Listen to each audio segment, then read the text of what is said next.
Hello, this is Dana and welcome to the Orchid Hut. Thank you for taking some of your time today to join me in this video. And well, it's been a little while since I've made a video. So this one is going to be kind of about two different topics. One is going to be a featured orchid, my Vanda falcata, formerly known as Neofinetia orchids.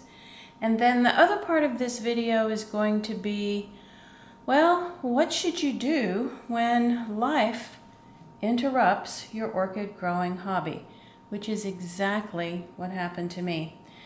So let me just give a little bit of an explanation of, what has happened and then kind of tie it into how it affected my orchid care. And then we'll talk about this Vanda falcata as a featured orchid. Okay, so I was, or had been, scheduled for what I thought was some minor dermatology type surgery. And that surgery turned out to be far more interruptive, extensive, painful, more difficult to recover from than I anticipated right before going into that surgery. And everything is going well now, but I do still have 6 staples that have to be removed from my scalp. And I will tell you that surgery on your scalp is more painful than people realize. But it's going okay now. There were 2 days of pretty severe pain, and now it's just kind of like irritation from healing, like the nerves are like all sort of angry, but I'm working through it. But then the problem on top of dealing with that surgery was that about 3 days after my surgery, my mom landed in the hospital with severe pain. And her situation just turned out to be arthritic type, changes and pain associated with that. But still, it was a pretty intense 3 days following my intense 2 or 3 days of surgery. And then, getting her all settled and kind of getting myself back on track. I don't know. When stuff like that comes up in life, after 4 or 5 days, I just thought to myself, I don't even have a clue what's going on with my orchids outside. I have no clue what's going on with my orchids in my secondary growing space. I could see the stuff in my bay window every evening when I got home late, but, it was not getting the care and attention that I usually give my orchids. And I thought, well, we're just going to have to see what happens, because there was a stretch of about a week where I just didn't have time. I just did not have time to care for them. So let me kind of talk through what I did do and then what actually happened and what turned out being, okay at the end of it all. So my outside orchids, usually just get watered once a week. The Vandas and the Tolumnias more frequently. And, they kind of like that rapid wet-dry cycle thing. I think I was saved because there was one day where there was a pretty good shower in the morning, and they did get some moisture that way. So I think the rain maybe kind of saved me from those getting dried out a bit too much. But the others were perfectly fine. I mean, they didn't even show any signs of stress or dehydration or anything. So all of the outdoor orchids perfectly fine.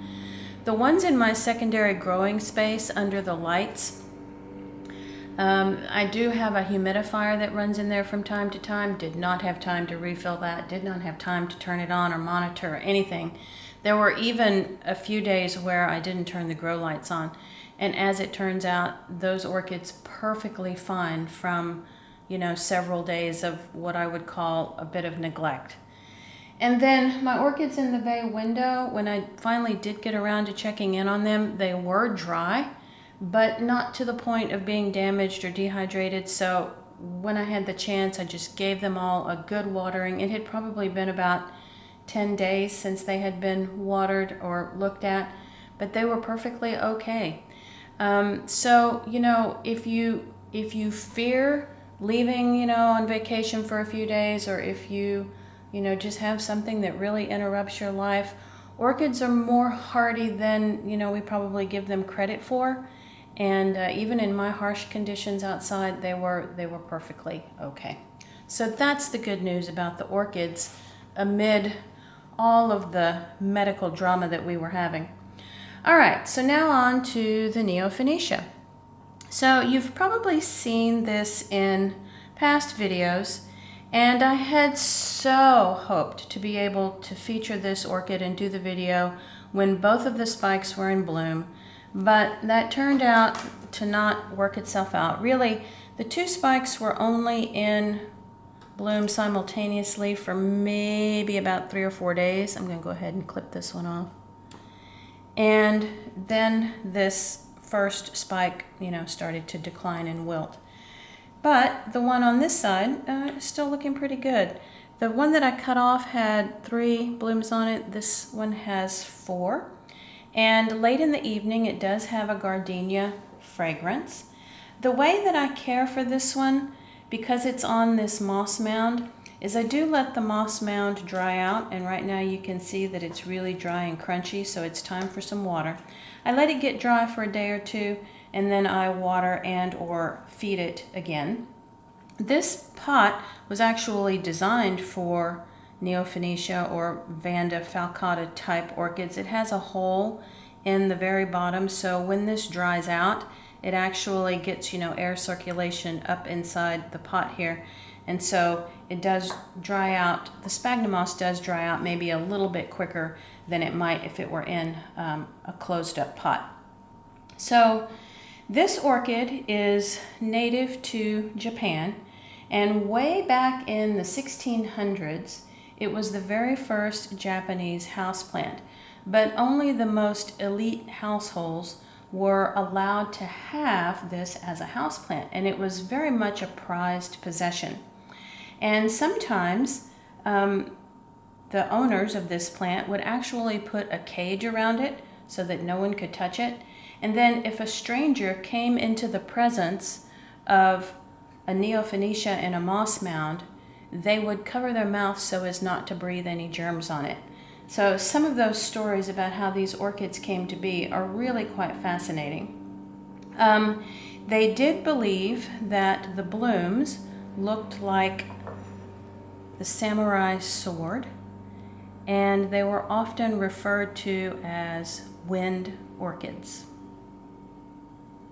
So today, you know, if you want to grow one of these in a traditional Japanese moss mound, it does take a little bit of extra work to have it presented that way. But I really do enjoy this orchid. This is a first-time bloomer for me. I was so excited.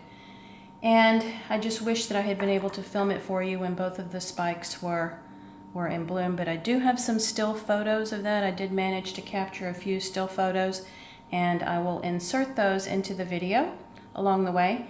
And interestingly enough, American Orchid Society Orchids magazine has a Vanda falcata type orchid on its cover.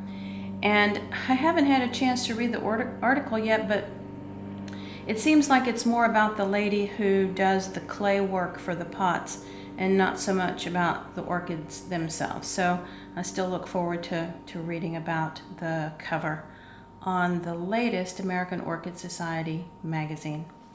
Okay, so I hope to be back with more orchid videos sooner rather than later. I apologize for the delay in being able to post something, but sometimes life has an awful lot of interruptions and we have to kind of reprioritize. So thanks so much for watching this video. If you enjoyed it or learned something new, please give it a thumbs up.